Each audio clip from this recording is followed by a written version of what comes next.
తెలుగులో పోలీసు కథలకు చిరునామాగా నిలిచే హీరోస్‌లో రవితేజ ఒకరు. 'విక్రమార్కుడు', 'పవర్', 'క్రాక్', 'వాల్తేరు వీరయ్య' ఇలా ఆయన పోలీస్ అధికారి పాత్రలో సందడి చేసిన చాలా సినిమాలు బాక్సాఫీస్ ముందు భారీ విజయాలని అందుకున్నాయి.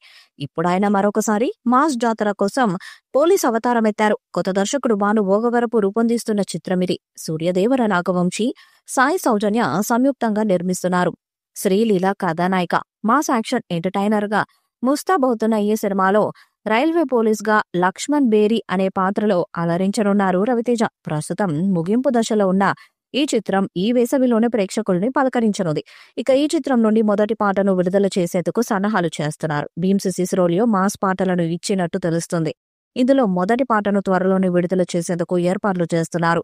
ఈ పాటతో అంచనాలు మరింత పెంచాలని చూస్తున్నారు. మాస్ జాతర మూవీని మే 9వ తేదీన ప్రపంచవ్యాప్తంగా విడుదల చేయాలని అనుకున్నారు. ఇప్పటిదాకా రిలీజ్ అయిన పోస్టర్లు, గ్లిమ్స్ సినిమాపై మంచి అంచనాలను పెంచాయి. రవితేజ పోలీస్ ఆఫీసర్గా నటించిన సినిమాలు చాలా వరకు బాక్సాఫీస్ దగ్గర మంచి విజయాన్ని అందుకున్నాయి. దీంతో మాస్ జాతర కూడా రవితేజకి మంచి కంబ్యాక్ మూవీ అవుతుందని ఆశిస్తున్నారు రవణ ఫ్యాన్స్.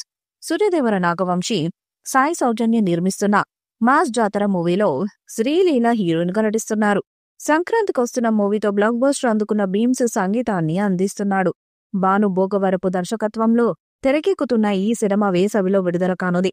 భారీ యాక్షన్ సన్నివేశాలతో మాస్ ఆడియన్స్ ను ఆకట్టుకునేలా రూపొందిస్తున్నారు. ఇందులోని విజువల్స్ అభిమానులకు వింటేజ్ రవితేజను గుర్తుకు తీసుకొచ్చేలా ఉన్నాయి. ధమాకా చిత్రం తర్వాత శ్రీలీల మరొకసారి ఆయనతో కలిసి ఇందులో నటిస్తున్నారు. ఈ సినిమా మాస్ ప్రేక్షకులకు విందు భోజనంలా ఉంటుందని మేకర్స్ తెలిపారు. ఇక ధమాకా తర్వాత హిట్ లేని రవితేజ ఈ సినిమాతో బ్లాక్ బస్టర్ కొడతాడని ఫ్యాన్స్ కూడా భావిస్తున్నారు. ఈ చిత్రం ఎలాంటి రికార్డ్స్ ను క్రియేట్ చేస్తుందో చూడాలి.